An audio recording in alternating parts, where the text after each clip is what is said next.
The information being presented here today will allow you to utilize your psychic capabilities to both sense information and influence information. This will, in turn, allow you to influence people, physical objects, and gather data on people and physical objects inside and outside of your current environment. The primary lesson that I want you to take away from this is that human beings only have one psychic interaction. Human beings can interact with quantum data outside of their consciousness. That is, you can target something at a distance from your body in either time or space, neither of which actually exist, and by interacting with it, pick up information from that object, idea, concept, person, what have you, whatever the target is, and at the same time, you will be influencing that data through the interaction with your mind. This happens regardless of what else you do. You always interact with that data, and that data always interacts with you. There is only one psychic interaction. Everything else that you've heard, telepathy, psychokinesis, clairvoyance, all of these are simply that one interaction being focused on different targets. What this means is that we can use these same basic steps to produce all of these interactions.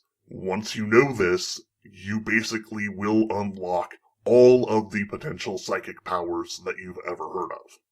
There are 4 main factors that we're going to go over: mental state, conceptual thinking, targeting, and time. When you understand these 4 basic principles and use them correctly, you will be able to gather huge amounts of information very quickly from many different types of targets, or influence many types of targets at a distance from yourself.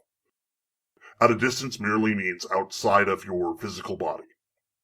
Mental state. Now, it'd be really tempting to say that you have to have a specific brainwave pattern for optimal psychic response. The truth is that any brainwave pattern can work, but the deeper you go, the slower your brainwaves are traveling, the easier it's going to be for your brain to organize in general, and the clearer you're going to find yourself. You can use any brainwave state for psychic interaction, but the deeper you go towards delta or even epsilon, the very slowest brainwave patterns, the better the results will be, because of the state your mind is in, not because of the brainwaves at all. Strive for mental clarity. Don't worry about a specific brainwave state. Just try and make your mind as clear as possible while you're working. If you meditate at all, if you're used to doing things on that level, you're going to find this much easier.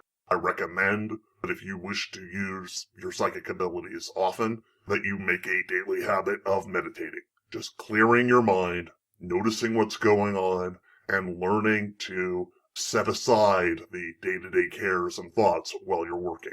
The better you do at this, the easier any psychic interaction is going to be.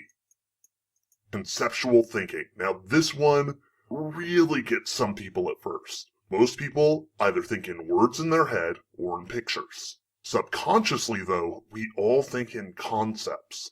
It's why our conscious mind, which does think in words and pictures by and large, sometimes in feelings, which is, by the way, far closer to conceptual thinking, our conscious mind tends to ignore most of the conceptual thinking, where, well, our subconscious mind, on the other hand, tends to work in vast blocks of knowing, of simply using the concept of the data.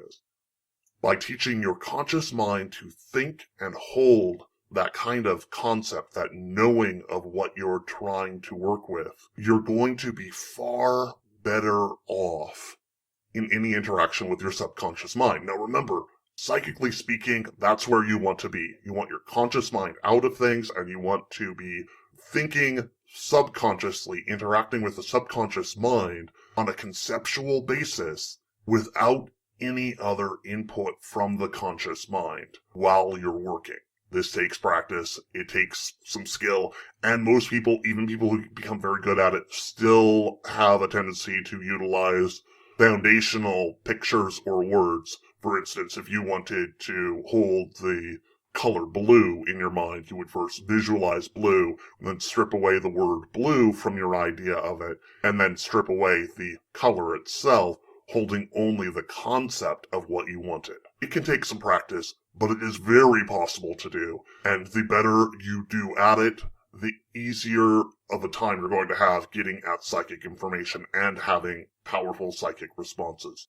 What I just suggested there, picking a specific object, in this case the color blue, then removing the pictures and words and holding that idea, is a good meditative trick to gain skill in doing this. You can do this with letters, you can do this with numbers, you can do this with simple objects or even people. And indeed, that is how you will do your targeting of a known object.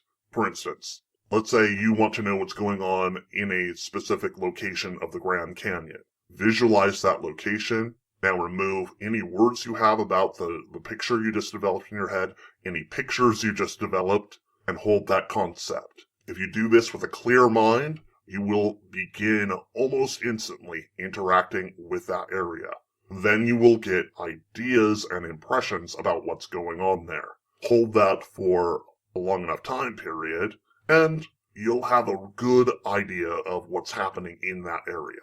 Which is basically how we're going to target. There are things about targeting that you need to keep in mind, though. You need to be specific as to what you're targeting, and you need to keep it simple. Getting too complex tends to be the bugaboo that stops people from really being able to do this. For instance, they'll attempt to do something very complicated and abstract, like the lotto numbers for the next big drawing, when what they should be focusing on instead is something far simpler, such as a specific person, place, or thing, and then attempting to pick up information about it. If you pick up information about a person, this is basically going to be telepathy. You're going to have a tendency to pick up on what they're thinking unless you're focused on something physically about them. If you want to know the state of their health, you'll pick up information about that. If you want to know other specific things like their location, you can pick up data about that as well very directly. That's all in targeting. Don't even bother trying to get abstract information from things. Abstract concepts, things like numbers or letters, which are a specific learned pattern, because numbers and letters are not the thing we think they are. What you would have to do in order to pick up that information is learn very well what the concept behind each number and letter was. With words, even a written word, you can pick up the concept behind it and know what the information on a page is saying to you without ever reading the text on the page. For the most part, unless you become very, very skilled, you're not going to be able to read numbers and letters. Instead, what you might be able to do is draw them or pick up one letter or one number at a time. Go after specific ideas, specific concepts, and specific effects. Time.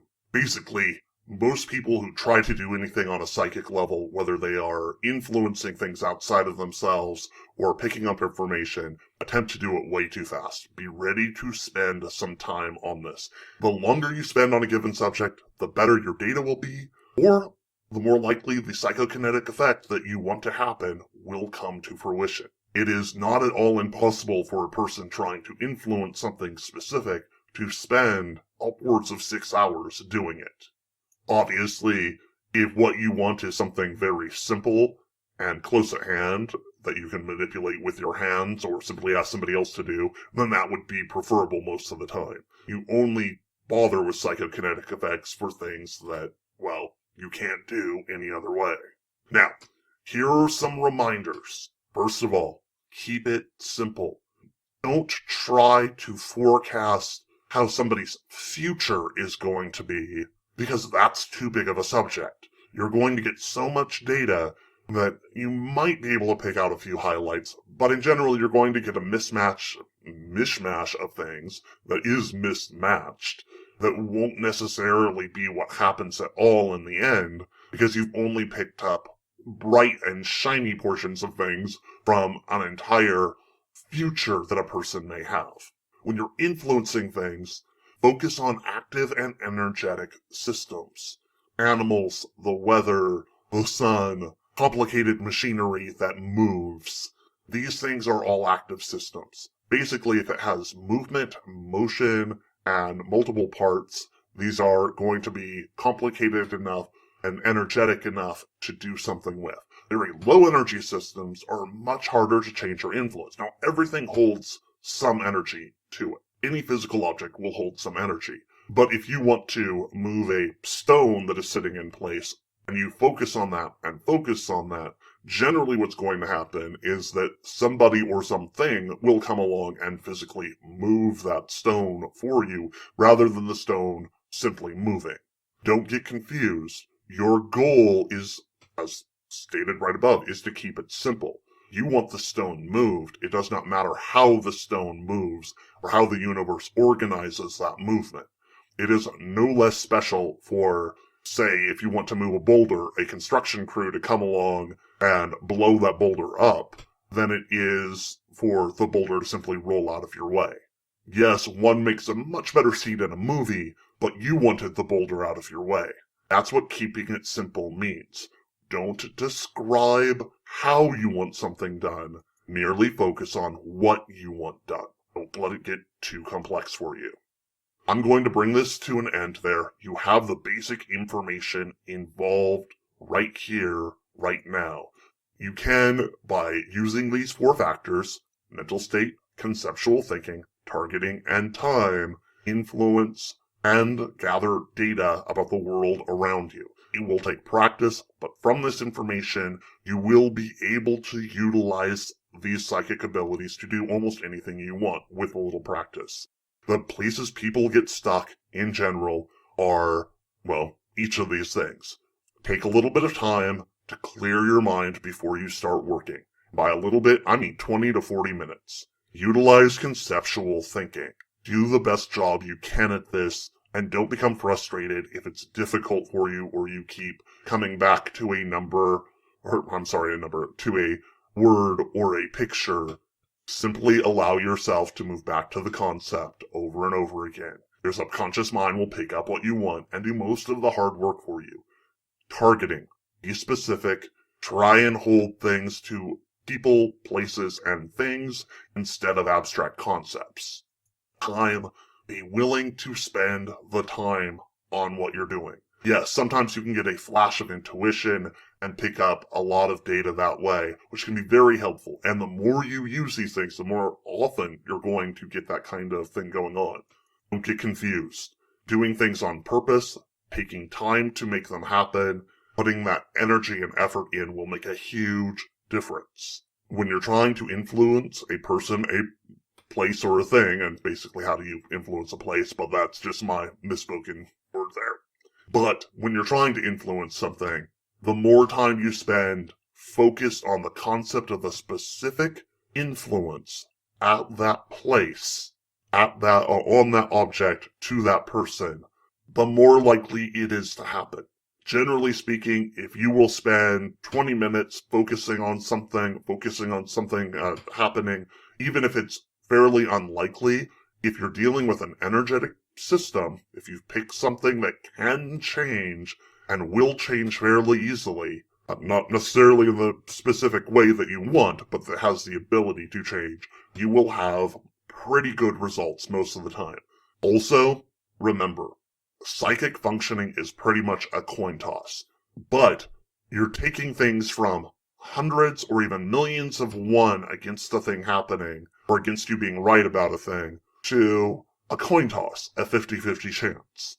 You can use that to your benefit in a lot of different things. But don't let it be the only thing you're counting on. Do the work physically, gather the information about what you're dealing with, and then use the psychic portion of life in order to give yourself a better chance of being successful and having the correct information and knowledge. Okay, thanks everybody. I hope this helps. The more you practice, the better you will get.